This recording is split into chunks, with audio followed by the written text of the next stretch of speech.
3 মাস আগে আমেরিকার president Donald Trump যখন এক ভাষণ দেন, তিনি জানিয়ে দেন যে তিনি বিভিন্ন দেশের ওপর তিনি রেসিপ্রোকাল ট্যারিফ বসাতে আছেন।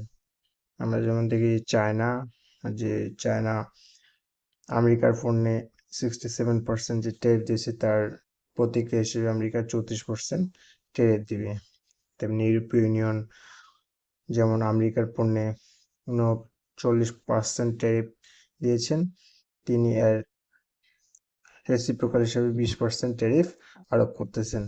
এইভাবে ডোনাল্ড ট্রাম্প বিভিন্ন দেশের উপর আর রেসিপ্রোকাল ট্যারিফ আরোপ করেছেন। তেমনিভাবে বাংলাদেশ আমেরিকার পণ্যে যেহেতু 74% ট্যারিফ দিয়ে থাকে, তার বিপরীতে আমেরিকার প্রেসিডেন্ট ডোনাল্ড ট্রাম্প বাংলাদেশের উপরও 37% রেসিপ্রোকাল ট্যারিফ আরোপিত করছেন। তো যখন ডোনাল্ড ট্রাম্প বাংলাদেশের উপর রেসিপ্রোকাল ট্যারিফ দিয়েছিলেন, তখন এই নিয়ে গোটা বিশ্ব তথা বাংলাদেশেও তেমনিভাবে এর আলোচনা এবং সমালোচনা শুরু হয়েছিল, এবং সেটা নিয়ে পরবর্তীতে বাংলাদেশে তুলকালাম সৃষ্টি হয়েছিল। তারপর ডোনাল্ড ট্রাম্প তার এই চিন্তা থেকে সরে এসে তিনি প্রত্যেকটি দেশের সাথে তার দেশের একটা চুক্তি করতে চেয়েছেন যেন এই ট্যারিফটা কমানো যায়।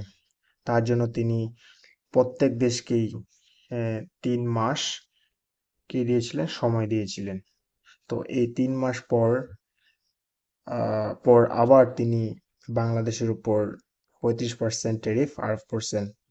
তো এই নিয়ে আমরা এখন বিস্তারিত আলোচনা করব যে ডোনাল্ড ট্রাম্প কেন বাংলাদেশের উপর নতুন করে 35% রেসিপ্রোকাল ট্যারিফ আরোপ করেছেন।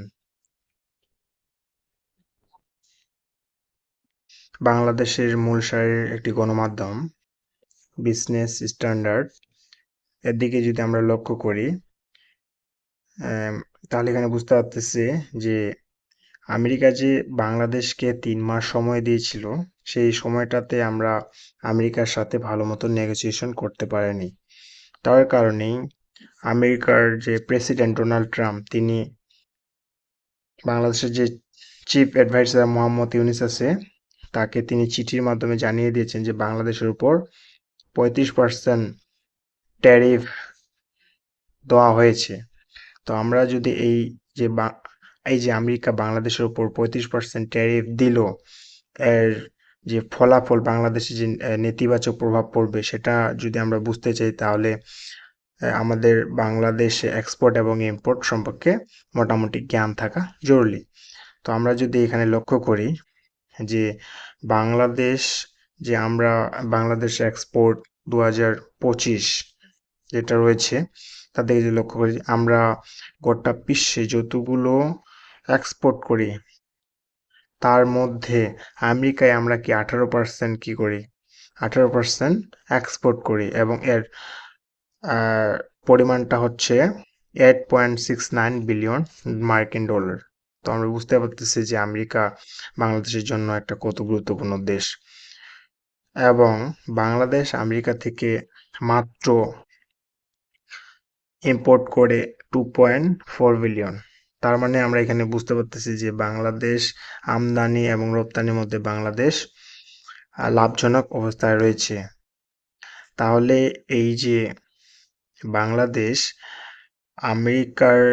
আমেরিকা যে বাংলাদেশের উপর 35% নতুন করে আবার ট্যারিফ দিল, তার যে প্রভাব কতটুকু পড়তে পারে সেটা আমরা ভালোভাবে উপলব্ধি করতে পারতেছি। তো বাংলাদেশের যে রপ্তানি রয়েছে, রপ্তানির মধ্যে সব থেকে গুরুত্বপূর্ণ সেক্টর হচ্ছে গার্মেন্ট সেক্টর। তো এই গার্মেন্ট সেক্টরের এই যে ট্যারিফ দিল আমেরিকা, তার মানে এখানে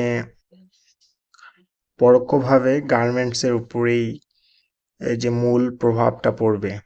তো বাংলাদেশ আমরা যদি বাংলাদেশ যে গার্মেন্টসের উপর কতটুকু নির্ভরশীল সেটা বিবেচনা করি, তাহলে বুঝতে পারবো এর প্রভাবটা কতদূর পড়বে। তো আমরা যদি ইকুইপিডিয়ার দিকে যদি আমরা লক্ষ্য করি, তাহলে বুঝতে পারবো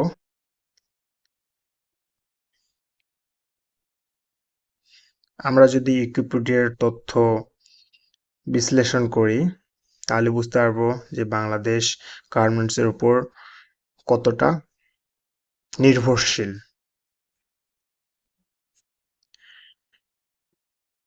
এখানে উইকিপিডিয়ার তথ্য বলতেছে যে বাংলাদেশ 2021 এবং 22 অর্থ বছরে এই পোশাক শিল্পর যে রপ্তানি রয়েছে, রপ্তানির পরিমাণ ছিল $42.61 বিলিয়ন, যা বাংলাদেশের মোট রপ্তানির 81%।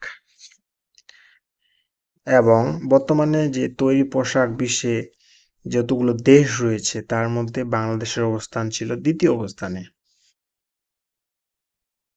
এবং বাংলাদেশে গার্মেন্টসের মোট শ্রমিক সংখ্যা হচ্ছে 50 লাখ।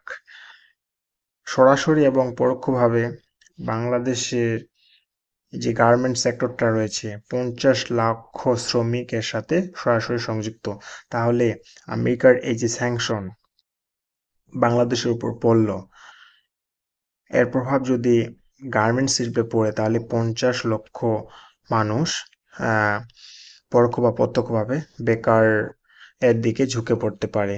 তো তাহলে আপনারা বুঝতে পারতেছেন এই যে আমেরিকার ট্যারিফ 35%, সেটা বাংলাদেশে কতটুকু প্রভাব পড়তে পারে। এবং এই এই যে ট্যারিফ, এটা যদি বাংলাদেশ আমেরিকার সাথে একটা ভালোভাবে নেগোসিয়েশন না করতে পারে, তাহলে বাংলাদেশকে এর মূল্য দিতে হবে। তো আপনি কি মনে করেন যে বাংলাদেশ কি আমেরিকার সাথে নেগোসিয়েশন করে এই ট্যারিফের যে একটা সমাধান রয়েছে সেটা করতে পারবে?